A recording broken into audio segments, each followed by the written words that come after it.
Sumatin po ang kapayapaan ng Diyos. Minsan pa po, magandang araw sa inyong lahat. Salamat po sa Panginoon sa isa pang mabuting pagkakataon na tayo ay mayroon ngayong araw na ito ng Martes. At ito na ang atin pong ikapitong araw ng pag-aaral ng mga doktrina ng ating Panginoong Hesukristo. Nagpapasalamat po tayo sa lahat ng ating mga panauhin na muling nakikisa sa atin ngayong gabi. At kasama po ang ating mga kapatid sa Church of God International. Nag-aanyaya po kami na subaybayan po ninyo ang kabuuan ng ating pong mass indoctrination na isinasagawa, pag-aaral ng mga doktrina ng ating Panginoong Hesukristo. Ito po naman ay 14 na araw lamang po na magkakasunod hanggang this coming Friday at sa susunod po naman na linggo mula Lunes hanggang Huwebes ang siya pong nalalabing mga araw ng ating pag-aaral ng mga doktrina ng Panginoong Hesus. Minsan pa po, pinagkakaloob namin sa inyo si kapatid na Eli Soriano. Gandang araw po sa inyong lahat mga kababayan. Salamat po sa Panginoon at nakabalik kayong muli. Punta na tayo dun sa ating pag-aaralang paksa, ang pakikisamang utos ng Diyos sa mga kaanib sa iglesia ng Diyos. Halimbawa, kami po, kayo, o yung mayroong balak umanib sa iglesia. Ano ang utos ng Diyos na pakikisama sa mga kaanib sa iglesia ng Diyos? Magbasa po tayo agad sa 6:10 ng Galacia. Kaya nga, samantalang tayo'y may pagkakataon, ay magsigawa tayo ng mabuti sa lahat at lalong-lalo na sa mga kasangbahay sa pananampalataya. Ito po'y salita ni Pablo sa mga unang Kristiyano, kaanib sa iglesia ng Diyos. Sabi niya, samantalang tayo'y may pagkakataon, magsigawa tayo ng mabuti sa lahat, lalong-lalo na sa mga kasambahay sa pananampalataya. Gusto kong mapansin ninyo, mga kapatid, isa lang ang utos na pakikisama sa lahat ng tao. Lahat ng tao gagawa natin ng mabuti, lalo lang sa mga kasambahay ng pananampalataya. Ang pagkaunawa ng iba, sa iglesia nila gagamitin yung kabutihan sa labas, yung mga kalaban nila, papatay nila. May mga iglesyang pumapatay ng mga taong wala sa kanilang relihiyon. Hindi na po yan, hindi na yan nakatago, nadyadyaryo yan eh. May mga tao na may mirwisyo, wala namang ginawa sa kanya yung kapwa niya.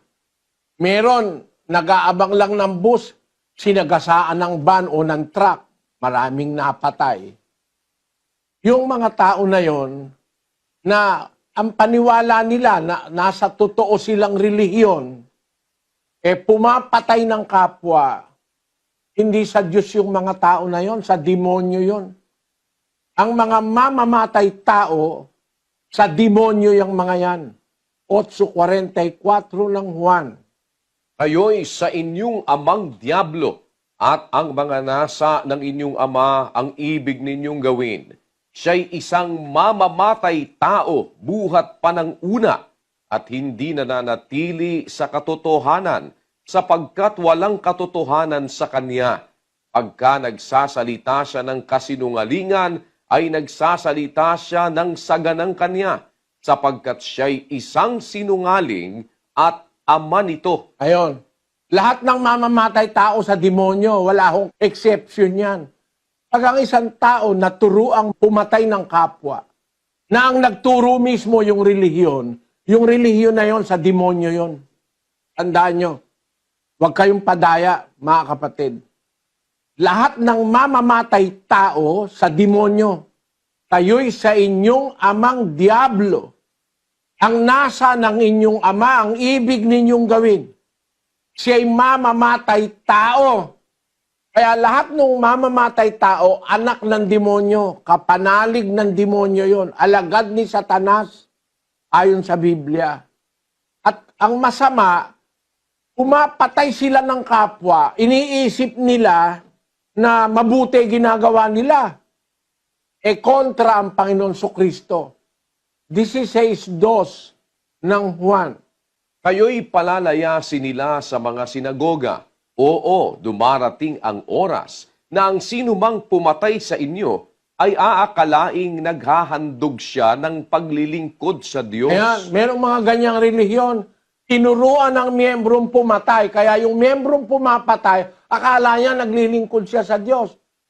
Kaya ako sinasabi ko, kahit nakagalitan ako ng lahat ng tao, pagka mag-iiglesia rin lang kayo, ang aaniban yung iglesia, nag-uutos ng pagpatay, antikristo yan. Kalaban ni Kristo yan. Kasi ang sabi ng Biblia, si Kristo may sabi, palalayasin nila kayo sa mga sinagoga, sabi niya sa mga Kristiyano nung una. Oo, tingnan niyo po sa screen. Dumarating ang oras na ang sino mang pumatay sa inyo, aakalaing naghahandog siya ng paglilingkod sa Diyos. Bakit sila natutong pumatay? Utos ng relihiyon nila eh. Diba? Meron pa ba kayong kilalang mga relihiyon na pumapatay talaga? Yan ang delikado sa relihiyon, mga kababayan. Kung hindi natin alam ang mga bagay na ito, akala mo, kung tignan mo, mga banal, kunyari, Kristo, Diyos, sila lang ang tunay, sila lang ang maliligtas. Maliligtas ba ang mga anak ng demonyo? Kayo'y sa inyong amang diablo. Ang mga nais ng inyong ama, ang ibig ninyong gawin. Kaya ako naniniwala, ito personal kong paniniwala. Tama ang Panginoon Kristo. May mga iglesia talaga pumapatay ng kapwa-tao. Pagka hindi ka na nila kapareho o kaalyado, maaari kang mapirwisyo. Yan yung sinasabi ni Kristo. Merong mga relihiyong mamamatay tao, pinapayagan ang gumagawa ng masasamang bagay. Sa Roma, pakinggan nyo sa 1:32. Na bagamat nalalaman nila ang kautusan ng Diyos, na ang mga nagsisigawa ng gayong mga bagay ay mga karapat-dapat sa kamatayan, ay hindi lamang gayon ang ginagawa, kundi naman pinapayagan ang mga nagsisigawa ng mga yaon. Pinapayagan kasi, kaya namimihasa. Yan nababasa sa Biblia. Huwag kayong magagalit sa akin, mga kababayan. Itinuturo ko lang po sa inyo ang mga pangyayari na hindi na hahalungkat. Lalo na kung makapangyarihan sila, hindi man mababalita pinaggagawa nilang mga krimen. Pero mabuti na lang nakakalusot yung iba. Nalalagay sa dyaryo. Andain nating dyaryong pwedeng ipakita na meron talagang mga relihiyong mamamatay tao. Napakarami po. Iba-ibang mga dyaryo.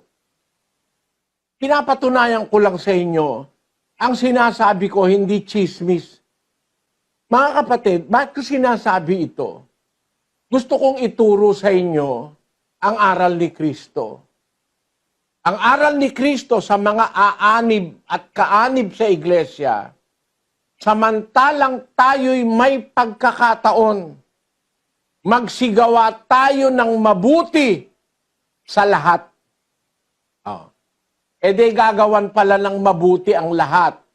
At lalong-lalo na sa mga kasambahay sa pananampalataya. Ang kahulugan nito, yung gagawin mong mabuti sa kasambahay mo sa pananampalataya, yun din ang gagawin mong mabuti sa lahat. Kahit hindi mo kasambahay sa pananampalataya. Yun ang kahulugan. Gagawa tayo ng mabuti sa lahat. Lalo lang sa kasambahay sa pananampalataya. Pero yung mabuting gagawin mo sa kasambahay sa pananampalataya, yun din mismo ang mabuting gagawin mo sa lahat ng tao. At para maintindihan natin kung paano ang utos ng Diyos na pakikisama sa lahat ng tao, lalo lang sa kasambahay sa pananampalataya, ano ba ang pangunahing utos ng Diyos sa mga lingkod ng Diyos sa iglesia ng Diyos? Ang sabi po ng Biblia sa Colosas Kapitulo 3, versikulo 14, ganito po ang nakasulat. At sa ibabaw ng lahat ng mga bagay na ito ay mangagbihis kayo ng pag-ibig na siyang tali ng kasakdalan. Ayan, maliwanag po. Sa ibabaw ng lahat ng bagay, sa ibabaw ng lahat ng utos, sa ibabaw ng lahat ng katwiran, dapat ang pangunahin pag-ibig na siyang tali ng kasakdalan. Sabi sa Cebuano, ug labi ni ining mga butanga, managsulob kamo sa paghigugma, nga mao ang gapos sa pagkahingpit. Sa Ilocano, ket kang roonaan kadagitoy abanbanag, agkawes kayo iti ayat, isuti singgalot ti panakaananay. Yan. Tapos sa Kapampangan, maigit kareting hanggang bage, isulod ye ing lugod, ayaing tali na ning pangasakdal. Sa Portuges, ang sabi, isobre tudo isto, e vestivos do amor, que é o vínculo da perfeição. Sa Spanish, sobre todas estas cosas, revestidos de amor, que es el vínculo de la perfección. Ang pangunahin pong aral ni Kristo, pag-ibig mga kapatid. Yung pag-ibig, iuukol yun. Hindi po yun sasabihin, hindi yun isusulat, no? Hindi yun ilalagay sa placard. Yun po, iuukol ang pag-ibig. Ang unang-unang pag-uukulan ng pag-ibig ay ang Diyos. Tandaan nyo mga kapatid, ang unang-unang pag-uukulan ng pag-ibig, ang Diyos. Kasi, yun ang utos ng ating Panginoong Hesukristo. Ang ikalawa ay ang kapwa-tao.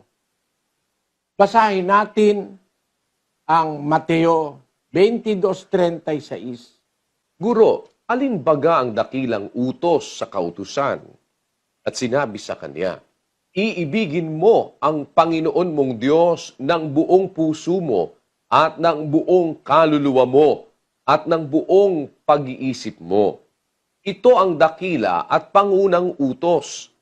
At ang pangalawang katulad ay ito, iibigin mo ang iyong kapwa na gaya ng iyong sarili. Hindi naman po kailangan ng maraming paliwanag dyan eh. Ang liwanag eh. Nung may magtanong, Guro, alin baga ang dakilang utos sa kautusan? Ang sabi ng Panginoong Hesus, iibigin mo ang Panginoon mong Diyos ng buong puso mo, ng buong kaluluwa mo, at ng buong pag-iisip mo. Ito ang dakila at pangunang utos. At ang pangalawang katulad ay ito, iibigin mo ang iyong kapwa na gaya ng iyong sarili. Paano kang papatay niyan?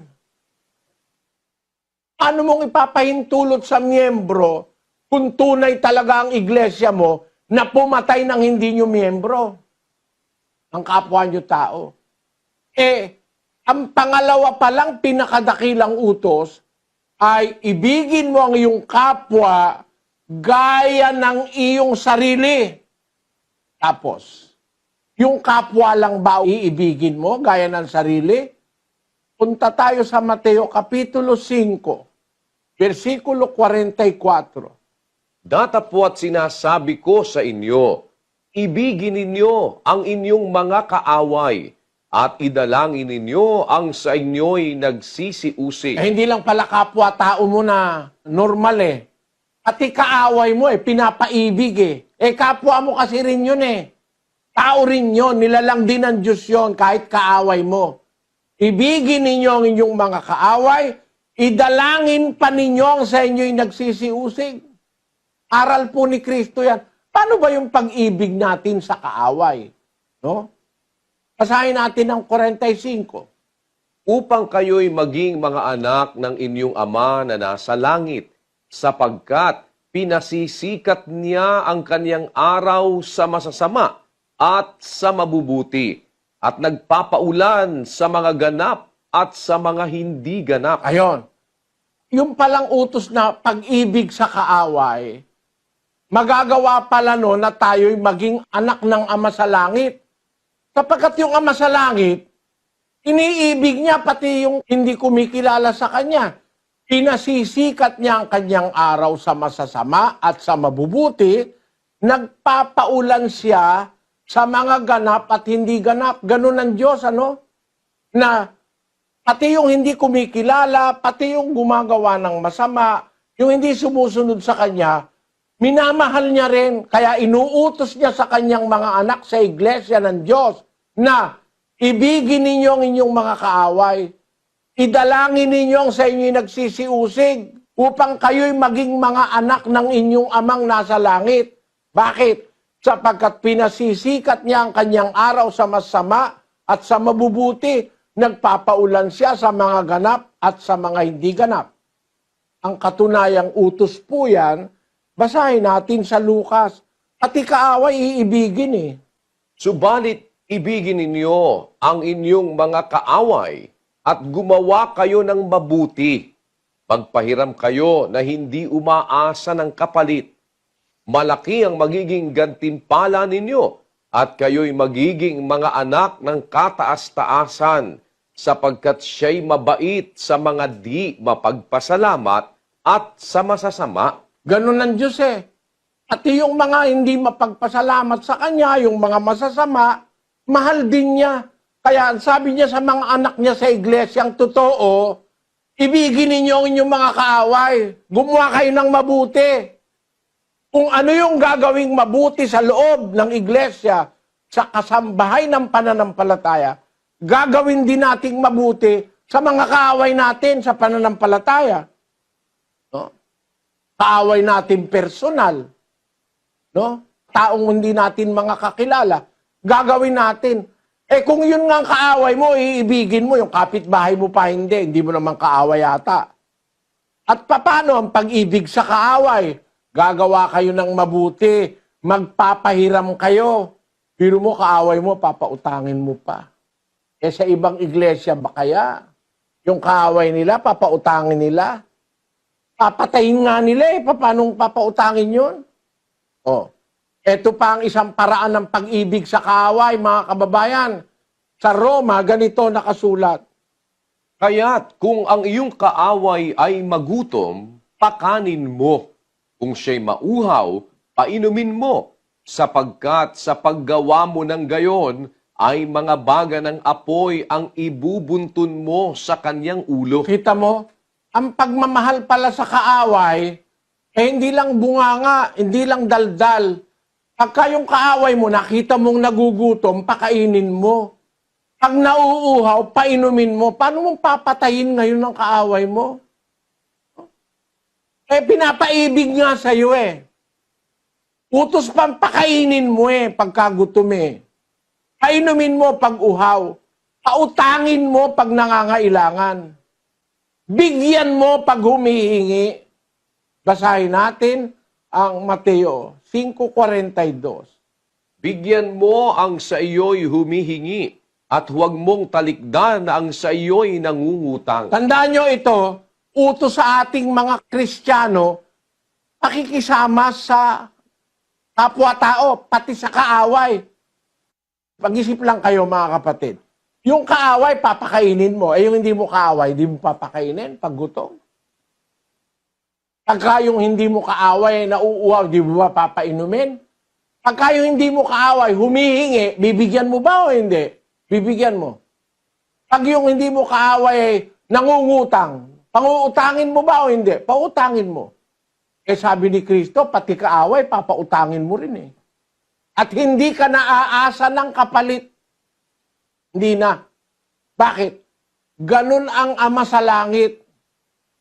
Pati yung taong hindi pa sumusunod sa Kanya, yung taong hindi kumikilala sa Kanya, ginagawa niya rin ng mabuti.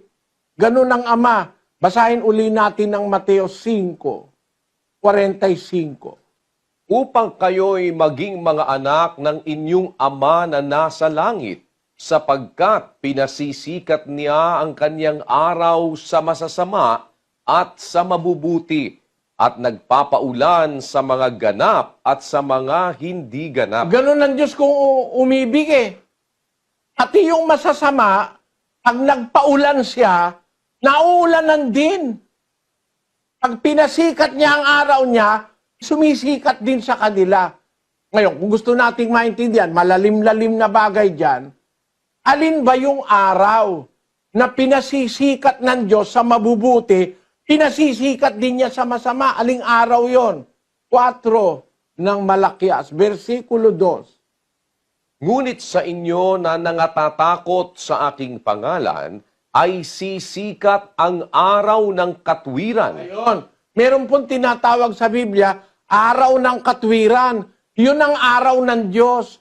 Hindi yun ang araw ng solar system. Ang araw ng solar system, yun literal na araw. Yung material na araw. Pero yung araw ng Diyos na pinasisikat niya sa masasama at saka sa mabubuti, yun po yung katwiran. Araw ng katwiran. The Son of Righteousness. Kaya, ang aral ng Diyos, yung katwiran ng Diyos, pinapakita niya yon sa mabubuti. Pero pinapakita niya rin yun sa masama. Para nga yung masama, bumuti rin. Nagpapaulan siya sa ganap at saka sa hindi ganap. Ano naman yung ulan ng Diyos? Gis 12 ng Osias. Basahin natin. Mangaghasik kayo sa inyong sarili sa katwiran. Magsikapas kayo ayon sa kaawaan. Bungkalin ninyo ang inyong pinabayaang bukiran, sapagkat panahon na hanapin ng Panginoon hanggang sa siya'y dumating at magdala ng katwiran sa inyo. Ang sabi diyan, magdala ng katwiran sa inyo. Ang Panginoon, pagdating niya, magdala ng katwiran. Mali po ang pagkakasalin diyan. Kung babasahin natin yan sa English at saka sa Hebrew na original, basahin po natin sa English. Sow to yourselves in righteousness, reap in mercy, break up your fallow ground. For it is time to seek the Lord, till He come and rain righteousness upon you. Yun, hanggang sa siya'y dumating at paulanan kayo ng katwiran. Kaya yung pagkakasalin sa Tagalog, mali po eh. Ang sabi ron, magdala ng katwiran. Kundi ang nakasulat talaga sa original, sa Hebreo, hanggang magpaulan siya ng katwiran sa inyo. Kaya yung po sinasabi ng Panginoong Hesus sa Mateo, ang Diyos na mabait, nagpapasikat ng araw sa masasama at sa mabubuti, nagpapaulan sa ganap at hindi ganap. Yung araw po, araw ng katwiran. Yun namang ulan, ulan din ng katwiran. Pareho kasing kailangan ng halaman yan eh. Literally, yung araw at saka yung ulan, kailangan ng halaman. Tayong mga tao, parang halaman, nangangailangan ng init at lamig. Katwiran na simboliko ng ulan at katwiran na simboliko ng init ng araw na pinasisikat ng Diyos. Yan po ay utos ng Diyos sa atin na umibig sa kapwa-tao gaya ng sarili at como yung kaaway ay kapwa-tao rin, iibigin mo rin ang kaaway. Baka sabihin nyo, mahirap yata. Ay naku, mahirap po talaga. Biro mo yung kaaway mo, sinisiraan ka, papakainin mo pa. Yung kaaway mo na nag-iisip na gawang ka ng masama, idadalangin mo pa. Pero alam nyo mga kapatid, hindi naman po impertinente ang Diyos eh. Ang Diyos punong-puno ng logic at punong-puno ng katwiran. Punong-puno ng karunungan. Bakit niya iniuutos na ibigin ang kapwa pati kaaway? Kasi ang gusto niya, pati yung mga taong masasama na kaaway ng kanyang mga lingkod, madala niya, mailigtas niya. Yun po ang gusto ng Diyos. Kaya yun naman ang natutunan ng mga unang Kristiyano. Natutunan nila magmahal sa kaaway, makisama sa kaaway, makisama sa hindi nila kasama sa iglesia, makisama sa kanilang mga kapwa-tao. 9:20 ng unang Korinto. At sa mga Hudyo, ako'y nag-aring tulad sa Hudyo, upang mahikayat ko ang mga Hudyo. Sa mga nasa ilalim ng kautusan ay gaya ng nasa ilalim ng kautusan, bagaman wala ako sa ilalim ng kautusan, upang mahikayat ang mga nasa ilalim ng kautusan. Sa mga walang kautusan ay tulad sa walang kautusan, bagamat hindi ako walang kautusan sa Diyos, kundi nasa ilalim ng kautusan ni Kristo, upang mahikayat ko ang mga walang kautusan. Sa mga mahihina, ako'y nag-aring mahina, upang mahikayat ko ang mahihina. Sa lahat ng mga bagay, ay nakibagay ako sa lahat ng mga tao, upang sa lahat ng mga paraan ay mailigtas ko ang ilan. Ganyan po ang Kristiyano. Sa lahat ng bagay, nakibagay ako sa lahat ng mga tao. Kaya wala kang taong ipupuwere. Gagawan mo lahat ng mabuti. Sa lahat ng paraan, sabi ni Pablo, nakibagay ako sa lahat ng tao upang sa lahat ng mga paraan, mailigtas ko ang ilan. Bakit tayo makikisama sa kapwa-tao kung tayo'y kaanib sa iglesia? Kaya tayo makikisama, gagawa ng mabuti, iibig sa kapwa, iibig sa kaaway, para mahikayat natin sa Diyos. Yon, kapatid. Mamahalin mo asawa mo, mamahalin mo ang tatay mo, ang nanay mo. Kung ikaw ay kaanib sa iglesia, mamahalin mo kapitbahay mo, gagawan mo sila ng mabuti. Pagka meron ka rin lang itutulong mo. Pagka may papautang ka, pautangin mo. At ikaaway, pautangin, sabi ng Biblia. At kung meron kang maitutulong, tulungan mo. Ang lahat ng kapwa mo tao, gawan mo ng mabuti dahil sa intensyon ng Diyos na pati yung mga taong masasama, masikatan ng araw ng Diyos ng katwiran, maulanan ng kabutihan ng Diyos na katwiran, at mahikayat sila para rin sila maligtas. Kasi yun ang kalooban ng Ama sa Langit. 2:4 ng unang Timoteo. Pakinggan nyo. Na siyang may ibig na ang lahat ng mga tao'y mga ligtas at mga kaalam ng katotohanan. Ang Diyos ang may ibig. Lahat ng tao maligtas. Kaya nga, kung gusto rin natin yung gusto ng Diyos, makikisama ka ng matuwid. Hindi ka magiging palaaway. Hindi ka magiging bastos sa kapitbahay mo. Hindi ka magiging kontrapelo. Hindi ka magiging galit sa mundo. Merong mga tao, alam mo, no? Sa karanasan ko po, kakausapin mo lang, nakasimangot. Parang hindi mo naman kilala, di ka naman kilala. Parang galit agad. Kaya nga nung napunta ako dito sa Brazil, na-appreciate ko yung kanilang ugali rito. Dito kahit hindi ka nila kilala, lalakad ka sa daan, sasabihin sa'yo, good morning, good afternoon. Sa kanilang wika, bom dia, boa tarde, no? Como vai, kamusta?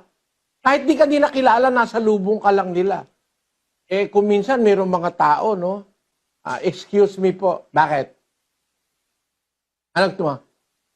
Para kung makipag-usap sa kapwa, ang trato sa kapwa ay kaawa, hindi marunong umiti. Kaya ako, minsan meron akong, naglalakad akong ganon. Meron akong nadaan ng restaurant. Nakangiti yung ano. Hindi naman ako talaga kakain .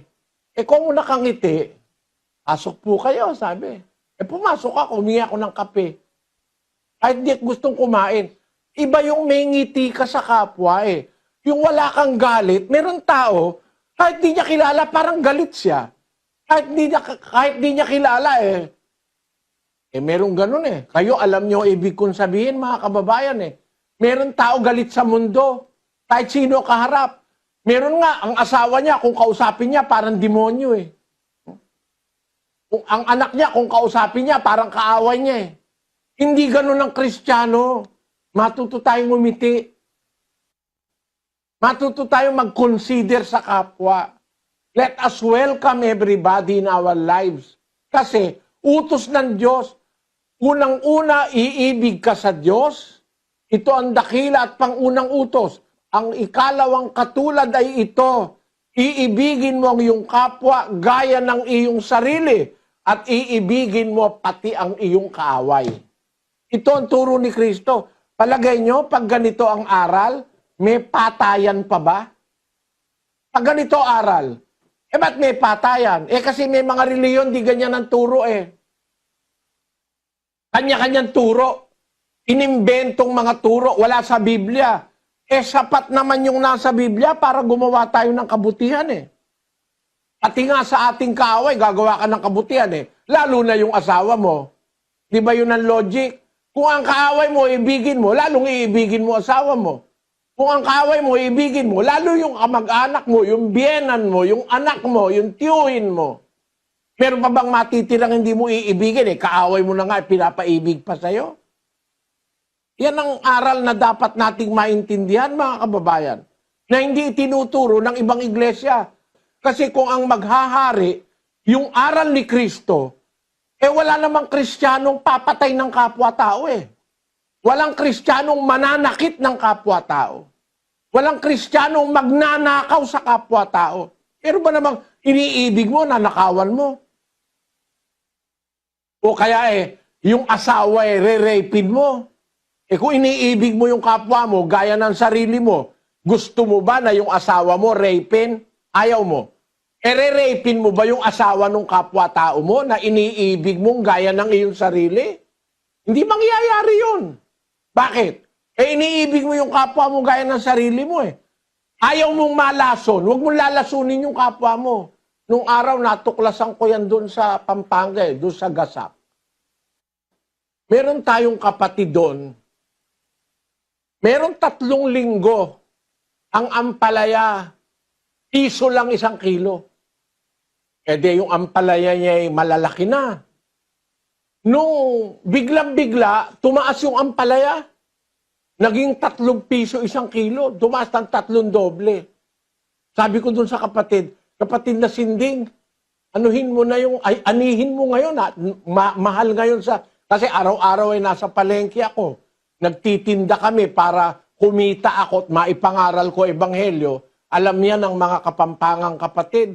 Nung nandoon ako, naghahanap buhay ako para makapangaral, para masustinihan yung pangangailangan namin. Araw-araw ko nasa palengke. Paglusong ko dun sa palengke, nakita ko, biglang-bigla nagmahal ang ampalaya. Punta ako sa kapatid na Sinding. Na Sinding, yung palaya mo, mahal ngayon, pitasin mo na, lalaki Sabi niya, kapatad, malyari. Bakit? Malyari. Pangaragulda na rin ang palaya mo. Kabomba-bomba ako panapon, malason na rin tao. Kabobomba niya lang daw nung ampalaya, baka malason mga tao magkakasakit. Sabi ko, napakagandang budhi ng kapwa. No? Meron kahit may lason, papalamon sa'yo Mamatay ka, manigas ka, wala silang pakialam. Pero kung Kristiyano ka, kagaya ni kapatid na Sinding, doon sa Gasak, natatandaan ko Ako, paniwala ko, makakarating sa langit yun Yung matanda na yun Maganda ang budhi sa kapwa. Kahit hindi siya tumubo, kahit malugi siya, kumo kabobomba-bomba lang daw nung ampalaya niya, hindi niya gustong itinda. Merong mga tao ngayon kahit alam niya nang makakasama sa kapwa niya, basta't dahil sa pera, okay lang tayo ba, kung Kristiyano tayo, mga kapatid, ganun ba dapat?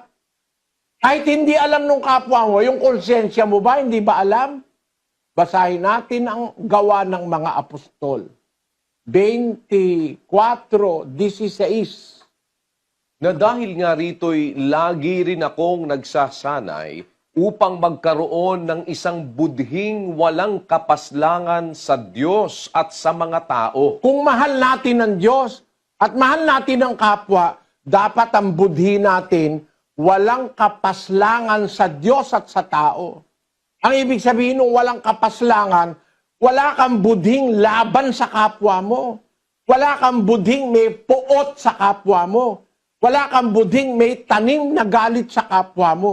Kung iniibig mo ang iyong kapwa gaya ng iyong sarili, hindi ka mag-iisip ng masama sa iyong sarili, hindi ka rin mag-iisip ng masama sa iyong kapwa. Hindi ba napakagandang aral nito? Bakit ang mga iglesia ngayon nagpapatayan? Bakit ang mga iglesia ngayon, sasabihin nila, eto si Soriano nakikialam. Anong nakikialam? Sinasabi ko lang yung totoo. Dahil yun ang nasa Biblia. Yung iglesyang sa Diyos, hindi gagawa niyan kasi ipinapahayag nga yan para wag gawin. Alam niyo mga kapatid, napagkakamalan lang ako, nang aatake raw ako. Hindi ako nang aatake. Itinatanyag ko lang yung salita ng Panginoon. Kaya ko lang ito binabanggit para maipakita sa inyo kung ano ba yung tama at ano ba yung mali. Kasi kailangan nating malaman yung tama at malaman yung mali para wag tayong mabiktima ng mali. Ang tama sa iglesia ng Diyos na nasa Biblia, gagawa ng mabuti sa lahat, lalo na sa kasambahay ng pananampalataya. Pero yung gagawin mo sa kasambahay na mabuti, gagawin mo sa lahat. Ano ba yung mabuti? Mga kapatid, na gagawin natin sa lahat ng tao. Gagawin yung pag-ibig, yung mabuti. Anong gagawin? Hindi bubungangain, hindi dadaldal. Hindi sa bunganga, gagawin. Magsigawa tayo ng mabuti sa lahat, samantalang tayo may pagkakataon. Alin ba yung mabuti? 7:12 ng Roma. Kaya nga, ang kautusan ay banal at ang utos ay banal at matuwid at mabuti. Ayon, ang gagawin natin yung kautusan.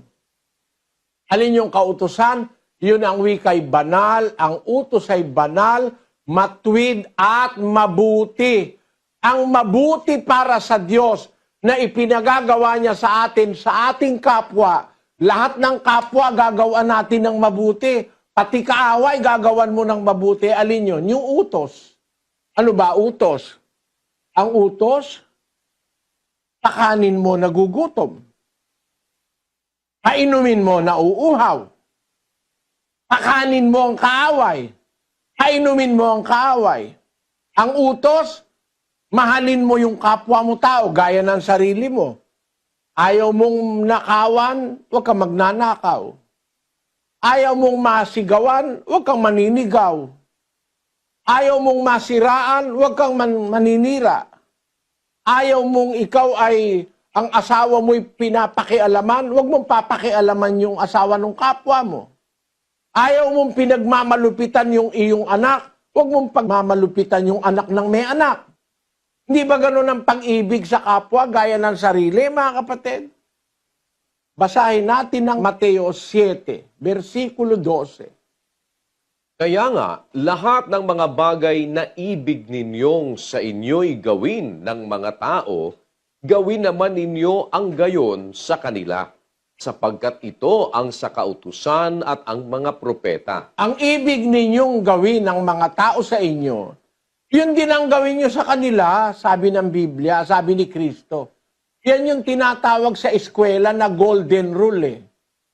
Do unto others what you would like others to do unto you.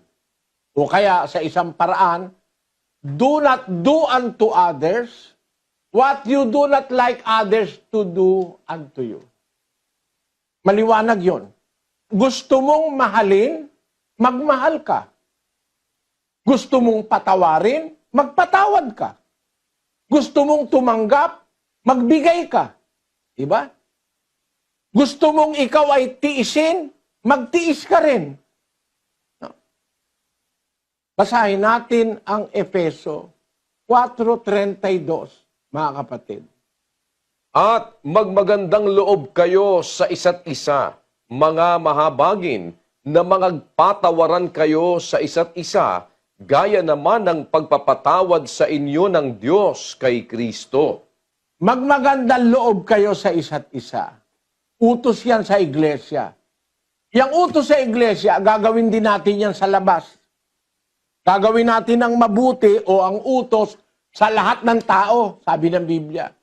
Magmagandang loob kayo sa isa't isa. Yung magandang loob, kapatid, ang kahulugan nun, yung hindi maramot.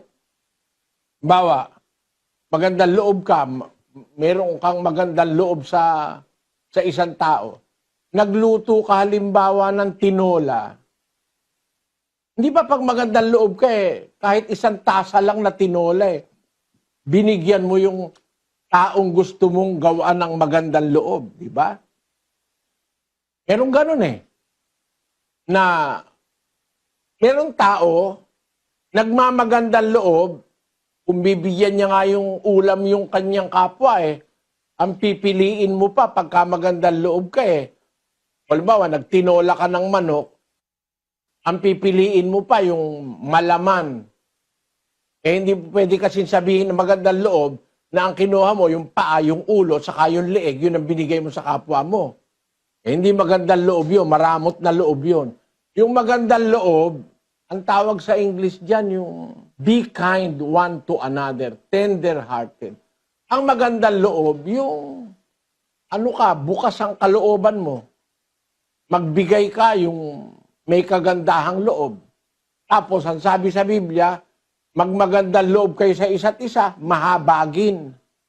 Alam nyo, yung habag, mga kapatid, isa sa mga pinakamahalagang aral ni Kristo, yung habag. Yung pagiging maawain o mahabagin. Puntahan natin sa Mateo. Kapitulo 5, ang sabi ng Panginoong Hesus ay ganito, mapapalad ang mga mahabagin sapagkat sila'y kahahabagan.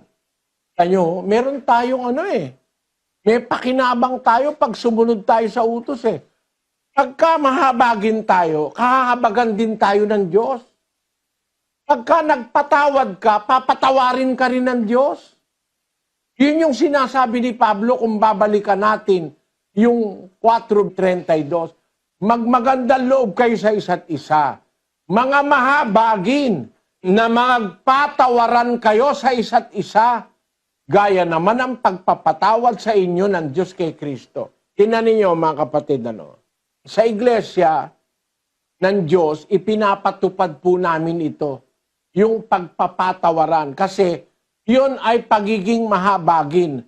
Na yung kapwa mo, yung kapatid mo nagkasala sa'yo, kung mahabagin ka o maawain ka, magpapatawad ka Ang sabi ni Kristo sa 6:14, Sapagkat kung ipatawad ninyo sa mga tao ang kanilang mga kasalanan, ay patatawarin naman kayo ng inyong Ama sa kalangitan. Datapwat, kung hindi ninyo ipatawad sa mga tao ang kanilang mga kasalanan, ay hindi rin naman kayo patatawarin ng inyong Ama ng inyong mga kasalanan. Kaya po sa iglesia ang totoo, may patawaran. Hindi po dimandahan. Ito ang pagkakaiba namin sa ibang iglesia. Sa iglesia ng Diyos, bawal po sa amin ang magdimandahan. Ang utos kasi, magpapatawaran. Pag ipapatawad ninyo ang kanilang kasalanan sa mga tao, papatawarin naman kayo ng inyong Ama sa kalangitan. Datapwat kung hindi nyo ipapatawad sa mga tao ang kanilang mga kasalanan, hindi rin naman kayo patatawarin ng inyong Ama ng inyong mga kasalanan. Kaya obligasyon po sa iglesia, sa pakikisama, sa paggawa ng mabuti, sa pag-ibig sa kapatid, papatawarin natin ang isa't isa. Magpapatawaran tayo. Bawal yung nagdidimandahan tayo. Hindi ho namin kinukonsintihan. Pag ang dalawang membro sa iglesyang ito nagdimanda, titiwalag namin pareho. Bakit? Bawal po yun Unang Korintos 6, versikulo 4. Kung kayo nga'y mayroong usapin na mga bagay na nauukol sa buhay na ito, ilalagay baga ninyo upang magsihatol ang mga taong walang halaga sa iglesia? Sinasabi ko ito upang mangahiya kayo. Di yata't wala baga sa inyo na isa man marunong na makapagpapayo sa kanyang mga kapatid?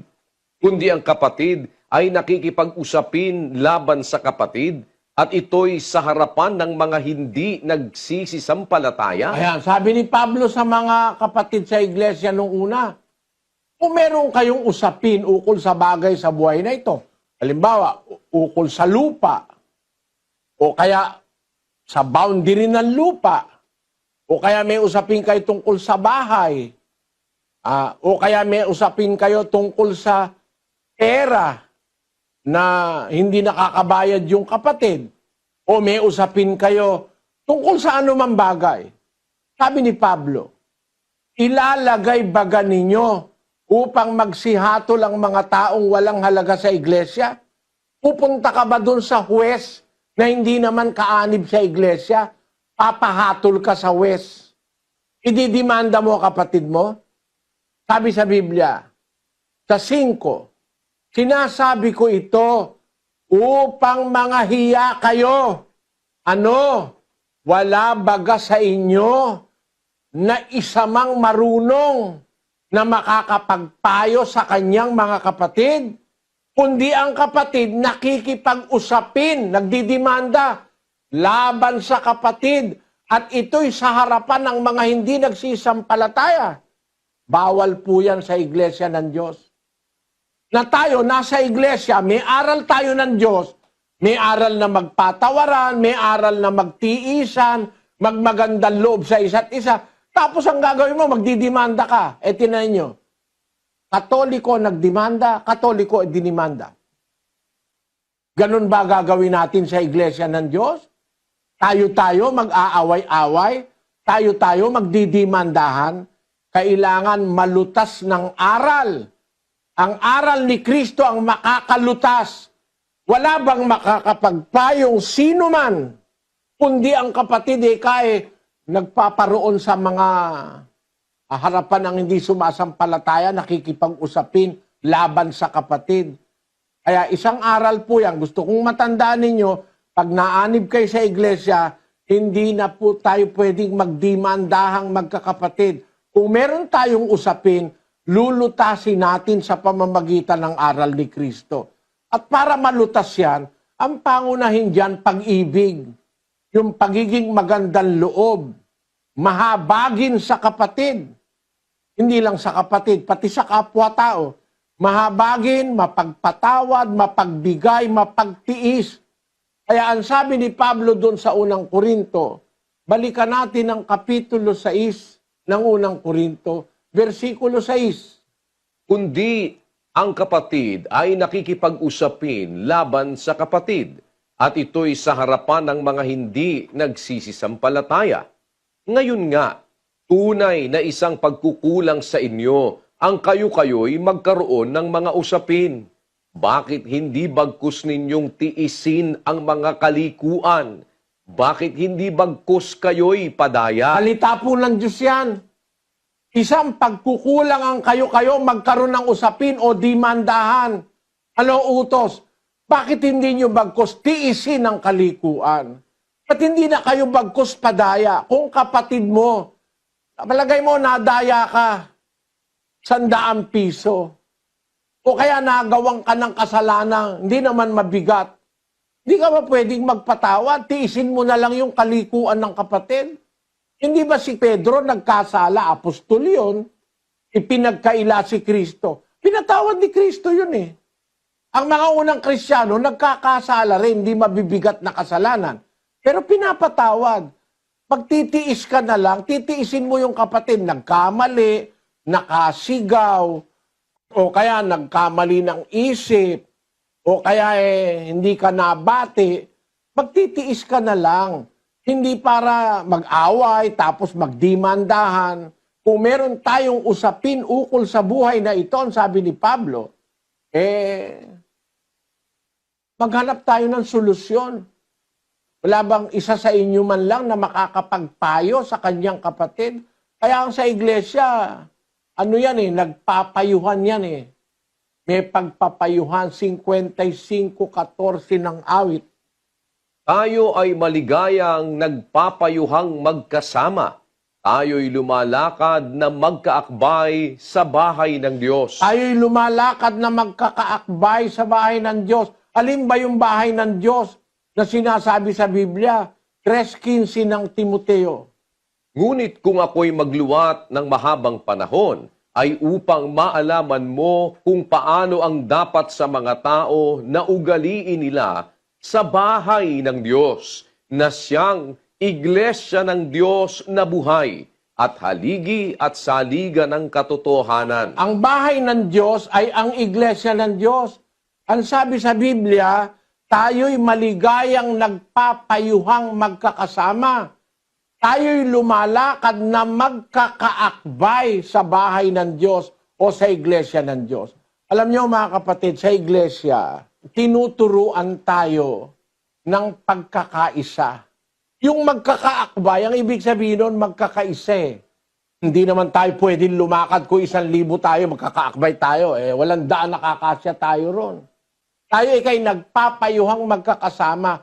Lumalakad tayong magkakaakbay. Ang ibig sabihin ng magkakaakbay, magkakaisang damdamin, magkakaisang puso.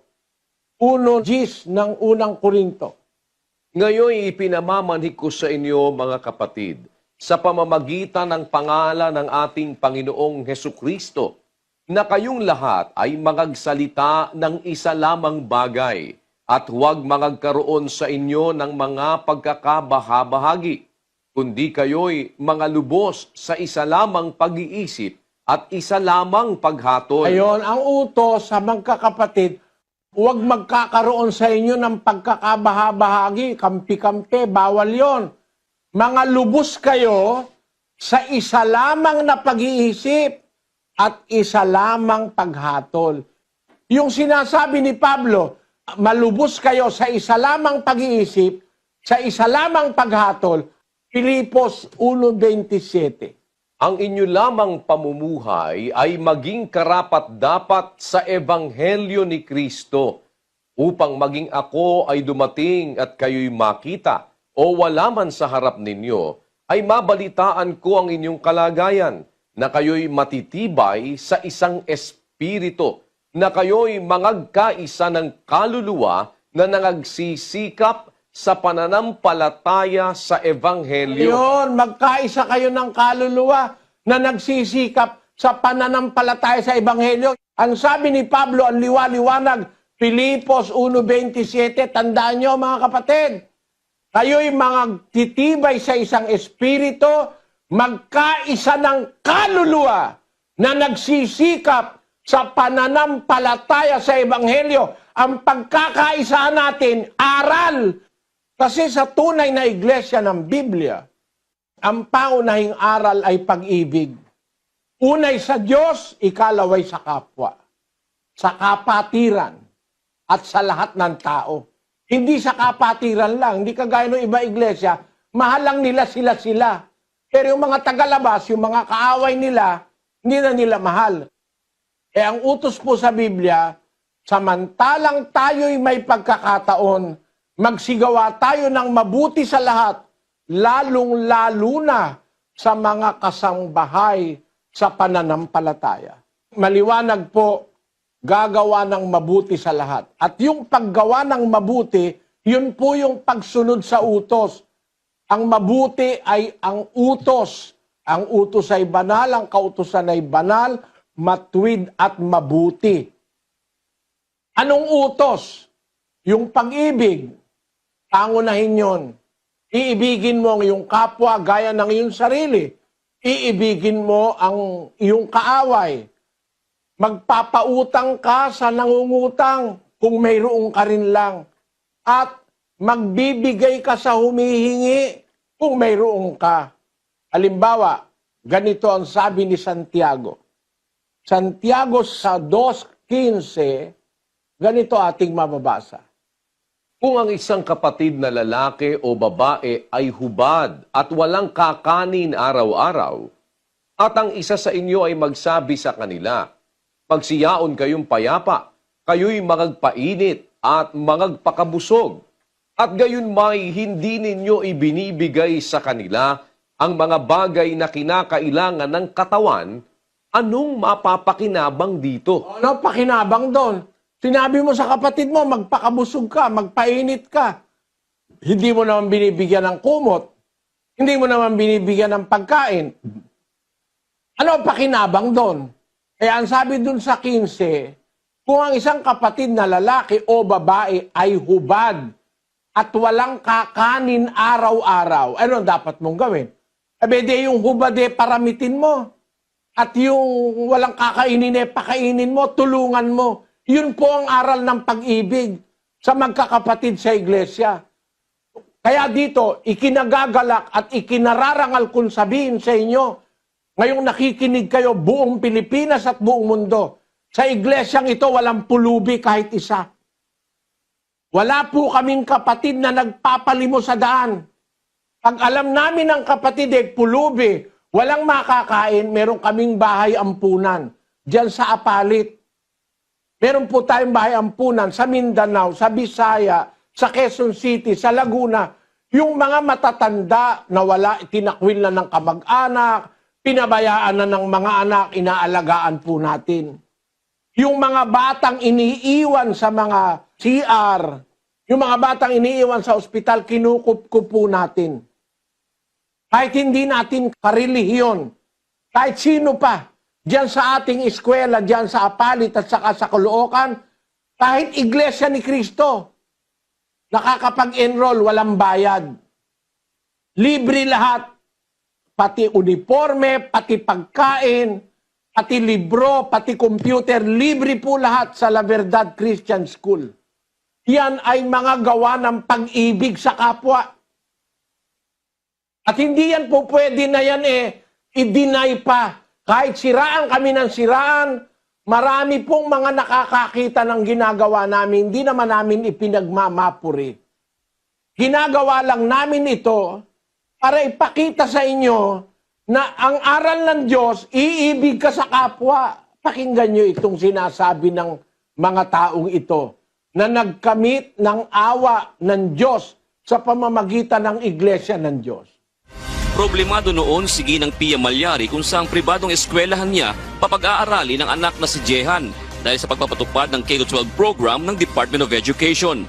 Isang Muslim at taga-Hulo-Sulu, si Ginang Malyari. Akala niya noon hindi tumatanggap ng hindi miyembro ng Members Church of God International o MCGI ang La Verdad Christian School. Hanggang sa napatunayan niya na mali pala ang sinasabi ng ibang tao at nagustuhan niya ang disiplinang ipinatutupad ng eskwelahan. Para sa puso at isip ko, number 1, La Verdad. Kasi lalo pang bumabait yung mga kabataan, lalo pa siya bumait. Para naman kay Love Jess Kem Collis, pa sa karunungan sa eskwelahan ang kanyang natutuhan sa 4 na taon niyang pamamalagi sa La Verdad. Babaunin niya raw ito sa pagpursige niya sa kursong architecture sa isang universidad sa Maynila. There's many valuable life lessons na nakukuha mo from the teachers and not just the lessons that you need for academics. Ayon naman sa mami ni Love Jess Kem, malaking tulong sa katulad niyang single parent ang scholarship program ni na Brother Eli Soriano at Kuya Daniel Razon. Fair, it's open for everybody, and talagang yung heart nila to help others. Very proud kami na pumasok dito yung anak mo. Sa pagkatapos ng 279 na scholar na kasama sa unang batch ng K-12 program ng pamahalaan, nakita ng Department of Education ang potensyal ng eskwelahan na makapag-produce ng mga kabataang mag-aahon sa kanilang mga magulang sa kahirapan at magbabago sa kanilang buhay. Ang La Verdad Christian School nasa mapa na nasa record na ng Division of Pampanga as one of our best schools, even in the regional and even in the national. I would be ordering Sir Alvin Gozon to give the same award that I gave to our public schools. We counted the number of winnings and we gave them the achievement award. And I'm sure if we count all the winnings that you had yesterday, you will be rank 1. Binigyan din naman ng founding chairman ng eskwelahan na si Brother Eli Soriano at presidente nitong si Dr. Daniel Razon sa mga estudyante ang importansya ng pagiging humble at grateful sa may lalang upang pumalaot pa sa kanilang mithiin sa buhay. Una niyong pag-aralan ng tumanaw ng utang na loob. Una sa Diyos, ikalawa sa mga nagpalaki sa inyo. Ikatlo, sa tinatawag nating pangalawang magulang sa eskwela, ang ating mga guro, our mentors. Saan man tayo makarating, anuman ang kaalamang ating makuha sa buhay na ito, ay maisip natin, hindi natin ito dapat na ipagmalaki. Hindi natin ito dapat na ipagyabang. Kung hindi, ang ating maalala sa tuwina ay mayroong nagbibigay sa atin ito. Ngayong araw idinaos ang graduation rites ng LVCC sa Caloocan Branch kung saan isa sa mga ito si Princess Bautista na anak ng isang magsasaka at may 6 na mga kapatid. Aniya natupad na ang isa sa kanyang mga pangarap na makatapos ng kolehiyo. Ito ay sa tulong ng libreng education program ng La Verdad Christian College. Para ito sa mga kabataang may hirap ngunit determinadong makatapos ng pag-aaral. Wala po silang kakayahan na paaralin po ako sa college po. Kaya salamat po sa Diyos kasi may isang institusyon na nagbibigay ng libre sa katulad namin gustong mag-aral. Sa ilalim ng programa ng LVCC, walang babayaran tuition ang mga estudyante, maging sa kanilang mga uniforme at libro. Libre din ang kanilang pagkain sa mga oras na sila ay nasa paaralan. Kanina pa nauhing pandangal sa graduation rites ang batikang abogado na si Attorney George Erwin Garcia. Aniya, saludo siya sa mga mabubuting asal na itinuturo ng paaralang ito sa mga kabataan. Pinakamapalad kayo sa lahat sapagkat hindi lamang dahil sa kayo ay nabigyan ng libreng pag-aaral, mas ibig sabihin na-develop ang inyong pagiging pagkatao, ang inyong pagmamahal sa Panginoon Diyos at pagiging isang tunay na Pilipino. Ang La Verdad ay tinatag ni na Brother Eli Soriano at Kuya Daniel Razon noong 1999. Kaya namin ipinakikita ito, mga kapatid. Hikayatin kayo na kung susunod tayo sa aral ng Diyos, magiging magandang loob tayo sa kapwa. Kung meron tayong pag-ibig, matuto tayong magmalasakit sa kapwa kahit hindi natin kapatid sa iglesia. Kahit nasa labas ng iglesia, matututo tayong magpatawad, matututo tayong magmalasakit, magbigay, magpautang, gumawa ng mabuti, pati sa ating mga kaaway. Yan po ang nakasulat sa Biblia. Ang iglesia po, hindi salot ng lipunan. Maraming iglesia ngayon, imbis makatulong sa gobyerno, nakakagulo pa. Meron kasing relihiyong ganun eh. Imbis magpakita ng pagmamahal at malasakit sa kapwa. Ang ginagawa, yung mga tao nila tuturuan na lumaban sa gobyerno, mag-rally, kung ano-anong mga gulong ginagawa. Eh tayo mga kapatid, huwag tayong ganun. Kasi lagi natin tatandaan, ang unang-unang utos, iibigin ng Diyos. Ang ikalawa, iibigin ng kapwa. Gagawa ng mabuti. Paano kang manggugulo? Paano kang papatay? Paano kang mag-aagrabyado? Paano mong gigipitin ng kapwa mo tao? Ididimanda mo ng hindi naman totoo. At tapos gagawaan mo ng masama ang iyong kapwa. Mga kapatid, alam nyo, kung nag-iisip lang po kayo, may iglesyang totoo sa Biblia na papatunayan sa pamamagitan ng gawa. Hindi sa daldal. Hindi lang daldal. Yung sinasabi ng Diyos, ginagawa yon, hindi idinadaldal lang yon. Sabi ni San Juan, sa unang Juan 3:18. Mumunti kong mga anak, huwag tayong magsiibig ng salita ni ng di laman, kundi ng gawa at katotohanan. Ang pag-ibig po, hindi dinadaldal, hindi sinasabi. Ang pag-ibig, ginagawa, sabi ng aral ng Diyos, mumunti kong mga anak, huwag kayong magsiibig ng salita, ni ng di laman, kundi ng gawa at katotohanan. Ang tunay na pag-ibig na i-demonstrate sa pamamagitan ng gawa. Pag-ibig sa Diyos, pag-ibig sa kapwa, pag-ibig sa kapatid, pag-ibig sa kaaway. Kasi lahat ng mabuting gagawin natin sa kapatid, obligasyon din nating gawin sa ating kapwa-tao na hindi natin kapatid. Kasi, ang sabi ng Biblia, gagawa kayo ng mabuti sa lahat. Yung mabuti, ginagawa yun para sa lahat. Lalong-lalo lang sa kasambahay ng pananampalataya. Extra sa kapatid sa iglesia, ang mabuting gagawin mo. No? Pero, yung mabuting gagawin mo sa kapatid, kailangan pati sa tagalabas, pati sa kaaway, gagawin din natin yon, mga kapatid. Kasi ganun ang Diyos. Pinapaulanan niya yung mga matutuwid, pinapaulanan niya yung masasama. Pinapasikat niya ang araw niya sa mga matutuwid, pinapasikat niya rin sa masasama. Ibig sabihin, ang Diyos ay mapagmahal. Kahit doon sa mga hindi kumikilala sa Kanya, mahal pa rin niya para kung maintindihan nila, magbalik loob sila sa Diyos. Yun din naman ang turo sa atin.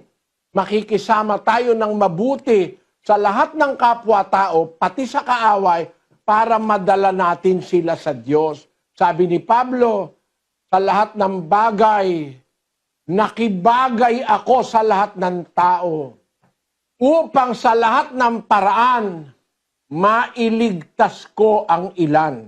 Tandaan nyo, mayroon pong layunin ang kapatiran sa iglesia ng Diyos. Ang pangunahin nating layunin, maakay ang kapwa sa Diyos, hindi sa kampi-kampi, hindi sa pagpatay, hindi sa pagmamahal lang sa sarili. Hindi. Ang pangunahin natin layunin, maakay ang kapwa-tao sa Diyos. Kaya sabi ni Pablo, sa mahihina, ako'y nag-aring mahina upang mahikayat ko ang mahihina. Sa lahat ng bagay, nakibagay ako sa lahat ng tao. Lahat ng tao, pinakibagayan niya. Upang sa lahat ng paraan, mailigtas ko ang ilan. Ang ating layunin, mailigtas ang kapwa-tao. Kahit yung pinakamasamang taong kilala mo, kahit yung pinakamasamang asawa mo, kahit yung pinakamasamang anak mo, huwag tayo munang maghahatol. Bigyan natin sila ng pagkakataong makarinig ng aral ng Diyos, baka sakaling magbago sila at mailigtas natin sila. Yan po ang aral ng Panginoong Hesus sa iglesia. Gagawa ng mabuti ang lahat ng tao. Ngayon, yung pag-ibig na itinuturo ni Kristo, paano po yun, mga kapatid? Basahin natin ang 13:4 ng unang Korinto. Ang pag-ibig ay mapagpahinuhod. Ayon. Ang pag-ibig, hindi matigas ang loob, madaling mapahinuhod. Pag may humihingi ng awa, naawa. Pag may humihingi ng tawad, naaawa. Kasi iibig ka sa Diyos, ang una, at pangalawa, iibig ka sa kapwa mo tao, sa kapatid, sa kapwa, sa kaaway. Pag may pag-ibig ka, mapagpahinuhod ka. Madali kang maglubag. Hindi ka matigas ang loob. Tapos, anong kasunod? At magandang loob. Ayun, yung magandang kalooban, bukas loob sa kapwa. Kung may humihingi, nagbibigay. Kung may umuutang, nagpapautang kung kaya rin lang niya. Tapos, ang pag-ibig ay hindi nananaghili. ang pag-ibig hindi naiinggit, hindi nananaghili na naiinggit ka sa kapwa o naiinggit ka sa kapatid mo. Bakit ka nanay, ako na lang na ako, inuutusan mo. At di mo utusan yung kuya ko. Merong ganun nananaghili. Kung meron kang pag-ibig, hindi ka mananaghili. Tapos, ang pag-ibig ay hindi nagmamapuri. hindi nagmamapuri na para bang siya ang tama lagi, siya ang pinaka-correct, siya ang pinakamagaling, siya ang pinakamarunong. Yung may pag-ibig, hindi mapagmapuri yun. Tapos, Hindi mapagpalalo. ayun, ang pag-ibig hindi mapagpalalo. Kung meron tayo nung pag-ibig na turo ng Diyos, na ang tawag sa Grego ay agape, yung pag-ibig hindi mapagpalalo yun, hindi mayabang. Meron tao, luklukan ng yabang eh. Napakayayabang, magsalita, mayabang, umasta, mayabang. Kung may pag-ibig tayo, mawawala yung yabang. Tuloy. Hindi nag-uugaling mahalay. Ayun, ang pag-ibig, hindi nag-uugaling mahalay. Halimbawa, babae, dalaga, hindi mo ka-chancingan na meron ganun ng bubunggo. Meron ganun matanda rin, meron pa, ganun pa Matanda na nambubunggo pa ng suso o nanghihipo ng puwet. Meron ganun Ang pag-ibig, kung may pag-ibig tayo sa kapatid nating dalaga o may asawa, hindi nag-uugaling mahalay. Pagkatapos, Hindi hinahanap ang kaniyang sarili. ang pag-ibig, hindi mo hinahanap ang sarili mo. Ba't teka, ganyan? Ako, hindi ganyan Pag ako naggawa, hindi ganyan. Pag ako nanahe, hindi ganyan. Huwag mo hahanapin sarili mo. Hindi mo makikita yung sarili mo Kasi ang tao may kanya-kanyang kakayahan. Kung halimbawa, yung kapatid mo, nagkulang, kapos siya. Maaring kapos sa isip, kapos sa abilidad, kulang sa abilidad, huwag mong hahanapin yung sarili mo sa kanya. Umunawa ka na ganun lang yung kaya ng kapatid mo. Huwag mong hanapin sa kanya yung sarili mo. Pagkatapos, Hindi nayayamot. ang pag-ibig hindi mayamutin. Meron tao mayamutin magagalitin. Pagka may pag-ibig ka, naaalis yung yamot, yung galit, yung inis. Yung inis, yun din yung yamot Tapos, Hindi inaalumana ang masama. halimbawa, meron ka nakitang masama, hindi yun ang inaalumana mo, hindi yun ang hinaharap mo, hindi yun ang dinidibdib mo. Nakakita ka ng isang bagay na masama sa kapwa mo o sa kapatid mo, alagpasin mo yun. Kung hindi ka naman napipirwisyo kung hindi naman nakakagawa ng pirwisyo sa iba, huwag mong aalumanahin yung masama. Huwag mo yun ang pagtutuunan mo ng pansin. Meron kasing taong ganon. Ang tawag sa English doon, fault finder. Ang laging hinahanap yung malinong kapwa. Ang laging hinahanap yung kasalanan ng kapwa. Ang laging pinupuntusan yung nagagawa ng kapwa na masama. Pagka may pag-ibig ka, hindi mo inaalumana ang masama. Tapos, Hindi nagagalak sa kalikuan. pagka mali o liko, hindi siya nakikigalak doon.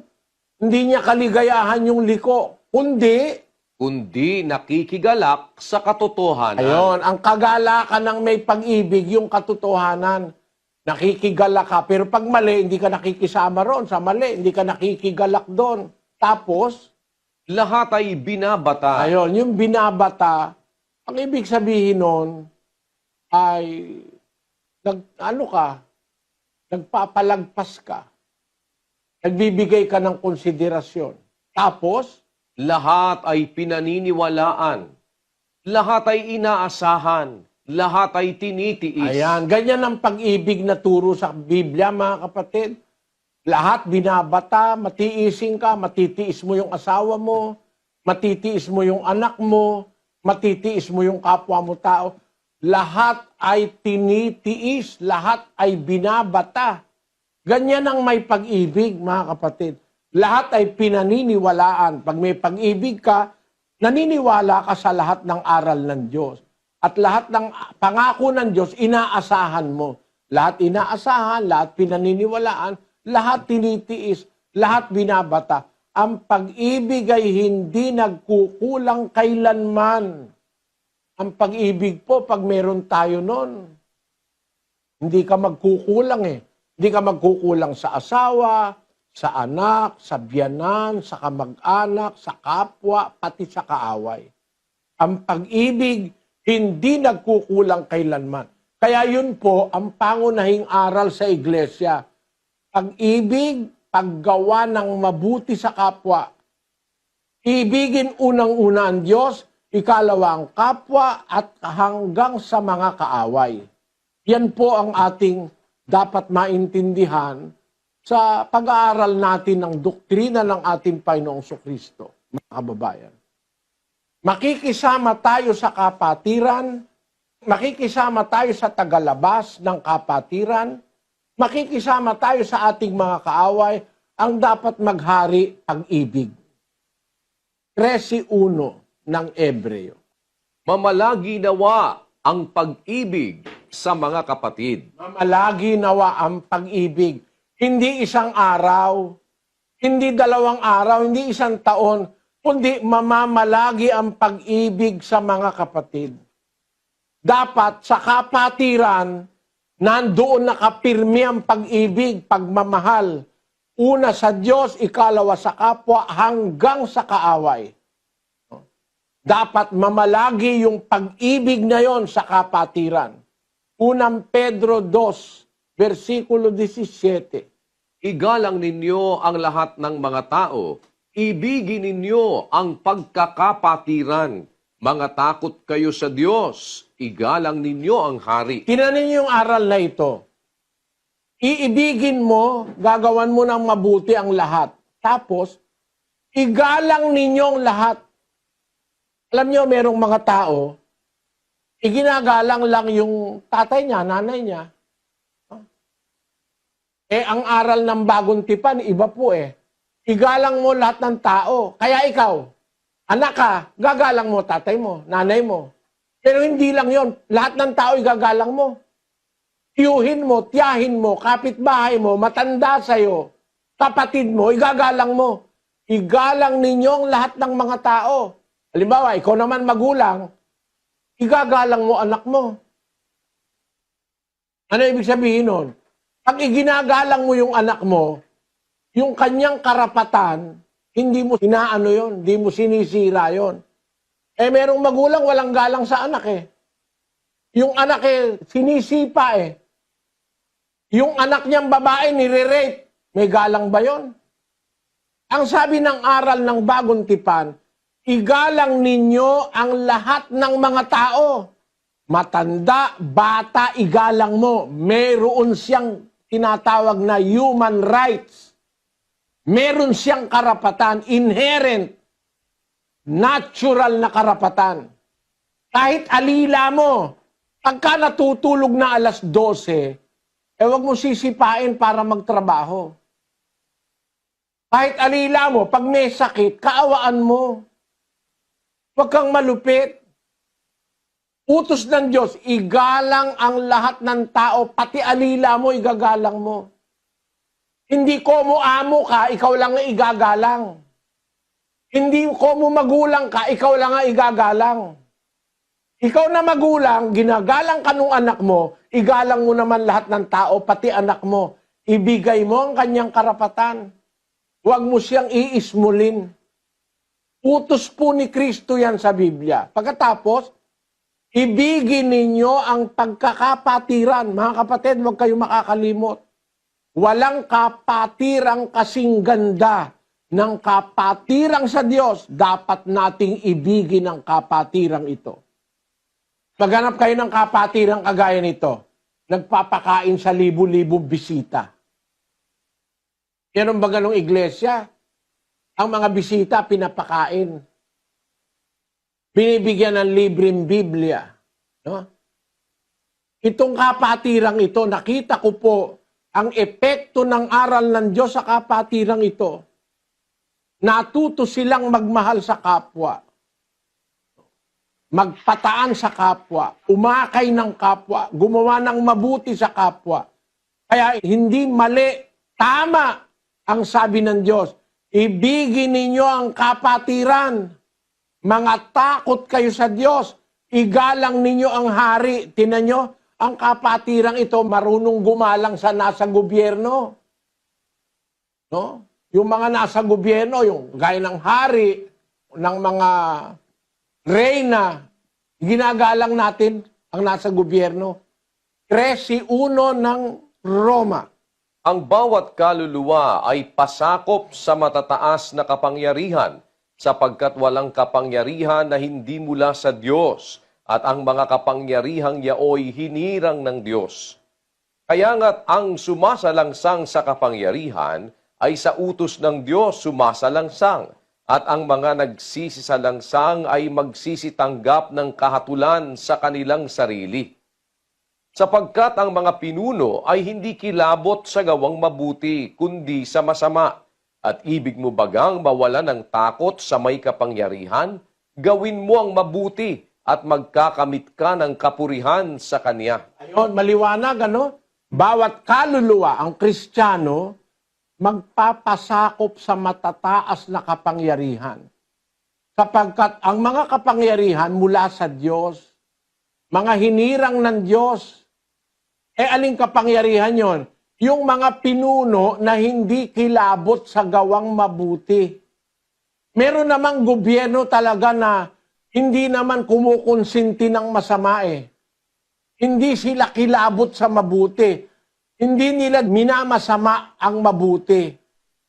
Hindi nila inaayunan ng masama. Kaya sa gobyernong, matuwid na gobyerno, bawal ang magnakaw, bawal ang pumatay. Sa matuwid na gobyerno, bawal ang mang-api sa kapwa, bawal ang sirain ang karapatan ng kapwa. Yung matuwid na gobyerno, pagka ganun ang gobyerno, meron tayong katungkulang pasakop sa kanila. Bawa, mihingi sila ng buwis, magbuwis ka. No? Hinihingi ng gobyerno na ikaw ay bumoto, bumoto ka. Sa Iglesia ng Diyos, wala tayong pilitan. Kung sino gusto mong iboto, bahala kang mamili. Kasi pang-gobyerno naman yan, hindi naman pang-iglesia yan eh. May karapatan kang mamili. Bigay ng Diyos yun. Di kagaya ng ibang iglesia, walang karapatan ng miyembrong mamili. Ang namimili yung pastor. Sa Biblia, pwede kang mamili. Basahin natin ang 34 ni Job. Ating piliin sa ganang atin ang matuwid.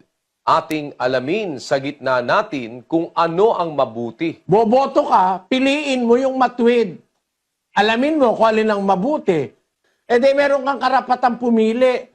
Pero, tayo dapat pasakop sa mga matataas na kapangyarihan, sabi ng salita ng Diyos. At hindi lang tayo papasakop. Utos pa sa atin, idalangin sila para sila'y gumawa ng katwiran. 2:1 ng unang Timoteo. Una-una nga sa lahat ng mga bagay ay iniaaral ko na manaing, manalangin, mamagitan at magpasalamat na patungkol sa lahat ng mga tao. Ang mga hari at ang lahat ng nangasa mataas na kalagayan upang tayo'y mga buhay na tahimik at payapa sa buong kabanalan at kahusayan. Ito'y mabuti at nakalulugod sa paningin ng Diyos na ating tagapagligtas. Di ba utos gumawa tayo ng mabuti? Isang mabuting gagawin natin, sabi ni Pablo, iniaaral ko na manaing, manalangin, mamagitan, magpasalamat na patungkol sa lahat ng mga tao, ang mga hari, at ang lahat ng nangasa mataas na kalagayan. Anong layon? Upang tayo mabuhay na tahimik at payapa sa buong kabanalan at kahusayan. Sapagkat ito'y mabuti at nakakalugod sa paningin ng Diyos na ating tagapagligtas. Tanyo mga kapatid, sa iglesia hindi tayo rebelde sa gobyerno Sa iglesia, sumusunod tayo sa mabubuting pinapanukala ng gobyerno. Sinusuportahan natin yon, mga kababayan. Bakit? Nakakalugod sa Diyos yun para tayong mabuhay na payapa. Kaya hindi tayo aanib dun sa mga kilusang ang ginagawa lagi kontrahin ng gobyerno. Hindi tayo aanib doon. Bawal po sa ating umanib sa mga kilusan na lagi na lang laban sa gobyerno. Pero, kung kapwa-tao sila, dapat din natin silang mahalin. Dapat din natin silang ibigin. Pag nagugutom, pakainin. Pag nauuhaw, painumin. Pag humihingi ng manok, meron ka rin lang, bigyan mo. Huwag ka nang tumutol. Yun ang aral ni Kristo Maging magandang loob tayo. Pero para sumama pa tayo sa ganyang mga movement, laging may rally, may EDSA, may kung ano-ano. Huwag na tayo makihalo dyan, mga kapatid. Tayo'y sa Diyos, bayaan nyo sila kung ano gusto nilang gawin. Wala tayong masamang layunin sa kanino man. Itinuturo ko lang sa inyo yung istriktong aral ng Panginoong Hesukristo. Dahil hindi lahat ng iglesia nagtuturo nito. At hindi lahat ng mga ngaral matapang magturo ng katotohanan. Merong mga duwag. Itinatago ang aral ng Diyos. Ang itinuturo yung sarili nilang aral. Aral ng Diyos ito eh. Nasa Biblia po ito, mga kapatid. Pagka nasa Biblia, obligasyon nating ituro ang aral ng Panginoong Kristo. Dapat tayong pasakop sa gobyerno. Ang gobyerno na kumukondina sa masama at ang gobyernong pumapanig sa mabuti, dapat tayong pasakop doon. Maliban na lang kung kagaya ng gobyerno ni Hitler, no? O kaya yung kagaya ng gobyerno ni Saddam Hussein. O kaya yung gobyerno ni Idi Amin. Pag gano'n ang gobyerno, hindi tayo obligadong magpasakop doon. Lumayas na lang tayo kung taga-roon ka. Pero pag ang gobyerno hindi naman gumagawa ng masama sa mamamayan, no? Gumagawa naman ng ikabubuti ng mamamayan, nagpapatayo ng eskwela, ng mga ospital, tumutulong sa mahihirap, tumutulong sa mga binaha. Pag ang gobyerno, isang gobyernong marunong gumawa ng mabuti, pasakop tayo ron. Hindi lang tayo papasakop, idadalangin pa natin sila, yung mga hari, yung mga nasa mataas na kalagayan, para tayo'y mabuhay ng buong kabanalan at payapa at buong kahusayan. Aral po ng Diyos yan, mga kapatid. Ngayon, marami pa tayong dapat na pag-usapan tungkol dito eh. Kaya lang, kapos na po ang oras. Kung itutuloy ko ito kailangan pa 1 oras uli. Baka kayo masyadong mapuyat. Inaanyayahan ko na lang po kayo uli bukas kung loloobin ng Diyos, mga kapatid, mga kababayan. Sana po makabalik kayo. Matututunan po natin ang aral ni Kristo. Kung ayaw niyong tanggapin, nasa sa inyo. Pero pag-aralan ninyo, basahin niyo po sa Biblia, isulat niyo mga talata, kung totoo sinasabi ko o hindi. May Biblia kayo sa bahay. Pag uwi niyo sa bahay, pagbulay-bulayin ninyo ang inyong mga narinig, ang inyong mga narinig na talata, basahin niyo uli para magbalik-aral kayo sa inyong kaisipan. Makikita niyo, pagka susunod tayo sa lahat ng aral na ito, magiging mabuti tayong mamamayan. Magiging mabuti tayong kapwa-tao sa kapwa. Magiging mabuti tayong ama, asawa, ina. Magiging mabuti tayong anak, kapitbahay. At magiging mabuti tayong kaaway. Kasi meron umaaway sa atin, ayaw naman nating magkaroon ng kaaway, pero meron tayong kaaway, magiging mabuti tayong kaaway kasi pag nagutom ang kaaway natin, papakainin natin. Pag nauhaw, paiinumin natin. Pagka nangutang, papautangin natin. Pag nanghingi, bibigyan natin. Di mabuti kang kaaway nun. Para yung kaaway mo, matauhan. Magkaroon ng pag-iisip na madala mo sa Diyos. Yan po ang layunin ng aral ng pag-ibig sa loob ng iglesia ng Diyos. Tandaan niyo po, ang pag-ibig ay ginagawa, hindi sinasalita. Obligasyon yan ng bawat kaanib sa iglesia. Hanggang dyan po muna, mga kapatid. Bukas po uli. Sana balik kayo, mga kapatid. Huwag kayong mapagod sa paggawa ng mabuti. Akayin natin ang kapwa para tayo matuto ng lahat ng kabutihang itinuturo ng Diyos sa atin. Sana po, balik kayo mga kababayan. Kapatid na Daniel. Maraming salamat po. Muli ay nagpapasalamat tayo sa Panginoon sa isa pang mabuting pagkakataong ipinagkaloob sa atin. At ganoon din po, kami nagpapasalamat sa inyong pagantabay sa atin pong ika-7 araw ng atin pong mass indoctrination na isinasagawa. Bukas po ulit, sana po ay muling nyo kaming mapaunlakan na mapagpatuloy po natin ang pakikinig ng mga doktrina ng ating Panginoong Hesukristo. At mamaya pong 9:30, ang atin po namang Global Prayer for Humanity ay atin pong ipinag-aanyaya para po sa inyo, sa lahat po ng ating mga kapwa-tao. Ano man po ang inyong relihiyon, ay kami po'y nag-aanyaya sa inyong magsama-sama po tayo sa paghingi ng awa ng Panginoon. Minsan pa, salamat po sa Diyos sa isang mabuting pagkakataon na ipinagkaloob sa atin ngayong araw na ito. At bago po tayo pansamantalang maghiwa-hiwalay, muli po kami nag-aanyaya para sa isang maikling panalangin. Tayo po'y sama-samang dumulog sa pananalangin sa Diyos.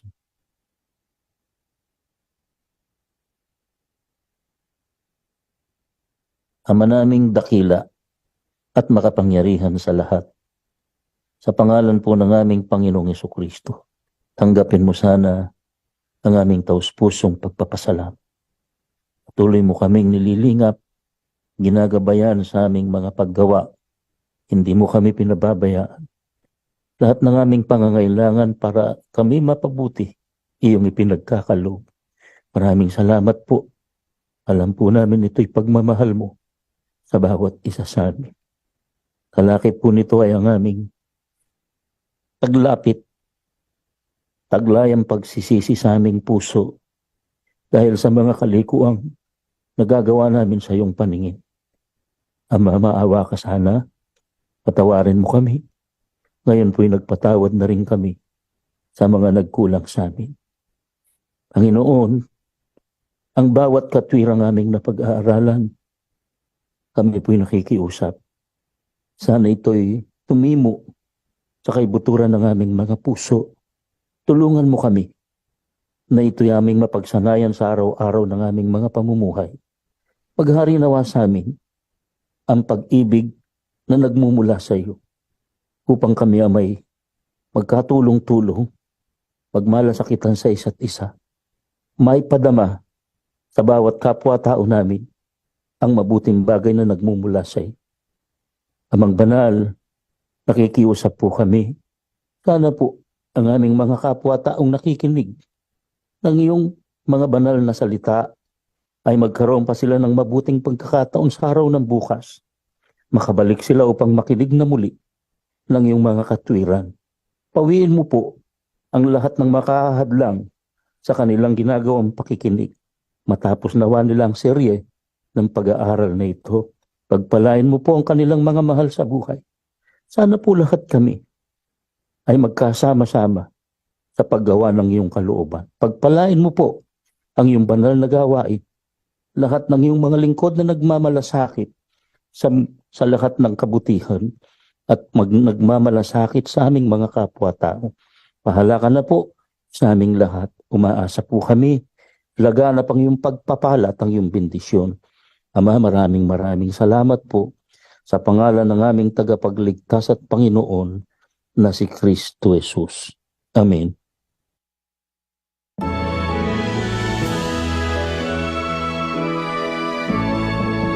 Sa Diyos namang nanakilan at sana ay ang karangalan at sa Espiritong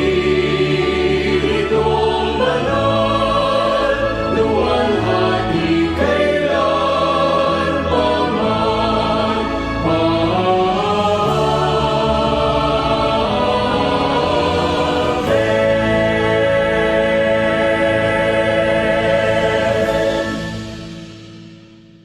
Ngayon tanggapin natin ang makapangyarihang basbas at ang walang hanggang pag-ibig ng Amang nasa mga langit. Ang biyaya ng pagliligtas at pagpapagaling ng ating Panginoong Hesukristo at ang patuloy na pakikilakip ng banal na Espiritu ang siyanawang manahan sa ating mga puso at sa ating mga anak, magpakailan-kailanman. Amen.